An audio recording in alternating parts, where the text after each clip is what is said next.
What's poppin', yo? I wanted to talk about my take that Cenat ruined the subathon, and this isn't entirely hate because I am happy that Cenat broke his own record 3 separate times. Or, yeah, I would say broke his own record twice, broke the record 3 separate times, and the fact that he hit 1 million subs. Regardless of how someone was able to do it, breaking barriers is something I'll always give a round of applause for, or give applause for. However, the concept of a subathon has changed so much, and I just want to reminisce a little bit on what a subathon was versus what it is now. And not only is it very corporate now, but even the base of what a subathon is something that Cenat was instrumental in changing for what I believe the worst. So the subathon initially, what it was is, hey, look, you have this timer, a sub or a donation counts to this much time added to the clock. And it was a game. It became a game to where the streamer would have interaction with the fans, and the fans could have interaction and a little bit of power over the streamer. Now,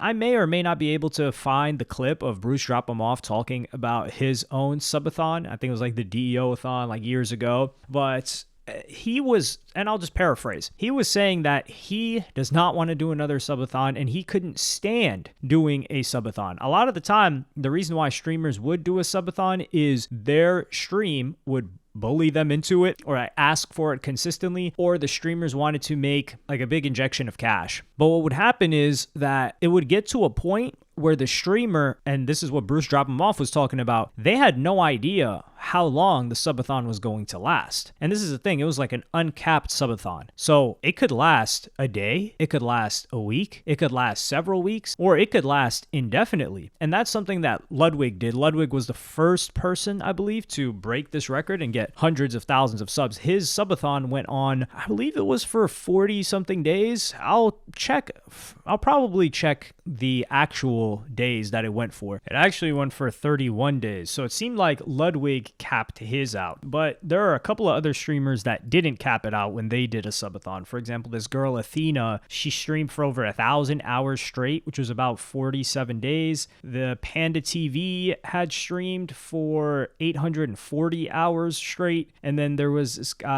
individual by the name of Poppy Eric that did a 45-day subathon. And the longest running subathon is actually by a girl named Emily CC, which is 1,416 days. And this took a toll on many, many, many streamers. So there was a bit of anticipation and a bit of dread when it came to the subathon. So that's the first thing that I wouldn't say Cenat did that first, because Ludwig capped his at 30 days, but Cenat capping it is one of the things that changed it. So it's like, okay, you'll know, and the viewer knows that this is going to end in 30 days. There's no anticipation. There is no like anxiousness. There is no fear of the unknown on the streamer's behalf. He knows, hey, this is going to end in 30 days. And on top of that, the old subathons didn't plan a ton of stuff. So sometimes they do a charity stream or a subathon where they would have things that they did not want to do on the list. So things that they were like, hopefully we don't hit this goal because I don't want to do this. For Cenat, Mafiathon 3, it was getting his hair cut by LeBron James. Cenat was going to cut his hair anyway, most likely. But adding LeBron James to it, it's like this goal that people have to reach versus the goal having been in the past is a perpetual ongoing one, which is let's keep this person up. It's almost like 24-hour streams too. Like fans, they would encourage the streamers to do a 24-hour, but the streamer usually didn't want to do a 24-hour. They're like, I don't want to be live for 24 hours. So that's also something else. And then you get people like FaZe doing the subathon, and then it just turns into this whole produced, it's almost as if like, you know, when we were kids and there was a Disney Channel and then they would have like Halloween,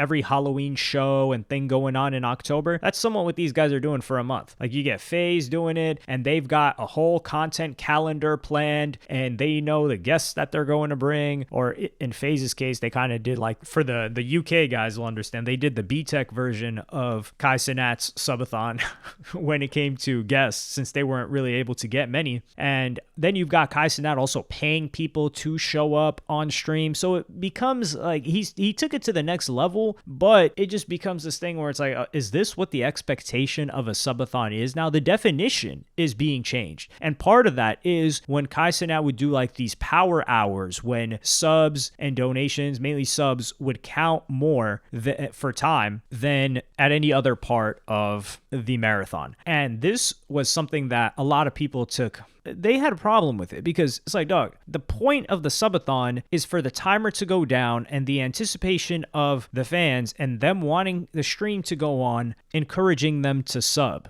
Yet you doing this power hour thing, it's almost as if you are the one that's scared that the subathon is going to end, and then you need to do something to incentivize people to sub. And that's like, everything is backwards at that point. And it's for sure he was anxious, because you're going to be anxious when the timer's running low and your subathon's about to end on day 17 or day 16, whenever that day was, when your goal is to hit 1 million subs. Usually with subathons, there wasn't a goal for a sub. They were just like, hey, let's just see how this goes. But with Kai Cenat, there was a goal in mind, and there has been a goal in mind since he wanted to break the record. Even with Ludwig, he didn't really have a goal of like, oh, break the world record. It just happened that way. And this tweet, it reads it out. On September 15th, so what, 15 days into it? I guessed right. He says, last hour on the timer for Mafiathon. Here we go. It's time to call everyone. Get in here. This is the first power hour used this month where all subs are double the time. So you have this button that you can press where you can change the rules to incentivize people to sub, but it helps you. So what happens if you need more time? You're going to make it worth 4 times the amount of time per sub. And this is something that I don't think enough people called out or had their own perspective on, because I wouldn't say it's cheating, because there's no set rules of like, yo, this is exactly what a subathon is. There was just an agreed upon, unspoken rule list. But this I found quite egregious, because 15 days in, Kai Cenat was delivering outstanding levels of entertainment. And let's not mince words. Let's not allow for people to potentially misread what I am saying. What Kai Cenat did was outstanding in terms of entertainment value. A sub, it is for sure worth at least a subscription, or $5, $6, $7, $8, however much it costs, especially if you enjoy the guy's content for what he delivered. But what's sad is that 15 days in, you've got an hour timer and you're scared that the hour timer is going to go down despite all of the entertainment, all of the celebrity guests, all of the different segments, and operating this 24/7. What does that tell you? Well, frankly, it tells me that people weren't that excited to financially support. Maybe a lot of people are kids that don't have access to that level of money. Maybe it's a lot of international people that may not have access to that money. I don't know. But I've seen subathons that lasted longer than this, and they didn't have to do power hours, and they were streamers that were a tenth of the size of Kai Cenat. And it's just because their community really and granted, they weren't chasing hundreds of thousands of subscribers, which is the point that Kai Cenat was at for, September 15th. And I think Kai Cenat recognizes that, and that's why he made it his last Mafiathon. He knew when to leave, and this is the thing, like, he stretched it a bit for this one, and a bunch of people that are even affiliated with Kai Cenat say that Mafiathon 3 was not their favorite. Like, for example, his assistant even said that. I'm gonna play you guys the clip right now. Was Mafiathon 3 your favorite one? No. I think Kai said that it was his favorite one. Me, it was not my favorite one at all. But that's just me. I would say maybe I'm just stuck on nostalgia of stuff, but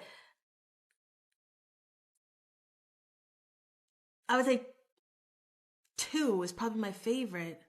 But 1 is like very sentimental to me. You know what I mean? 1 is really like it really means a lot to me. Mafiathon 1. Mafiathon 2, it was just like, I don't know. It was just different. Mafiathon 3, it was amazing, of course, but it wasn't my favorite. How was the food? The food was fire. Chef B and Kaya did their.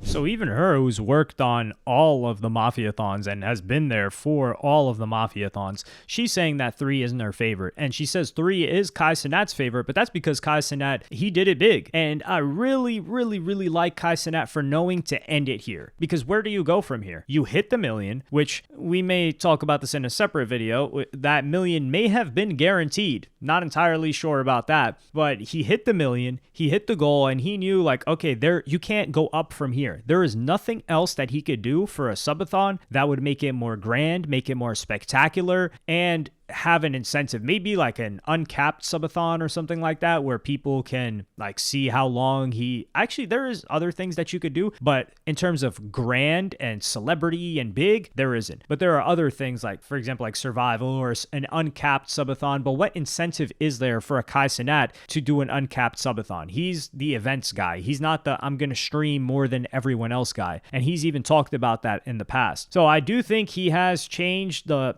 subathon to be known more as like this month-long or fixed event where it's corporate and there are these big events and big guests expected. But that doesn't mean that the traditional subathon is still not a thing. Like I said, like that girl Emily CC, that is another level of dedication to stream. Been streaming since how long? It's a 24/7 stream. Like, giving that much of yourself to entertainment is, I wouldn't say I envy it, but I have such a level of admiration for somebody that can do something like that. But let me know what y'all think in the comments. Like, subscribe, and hit the notification bell if you enjoyed, and I'll see you in the next one.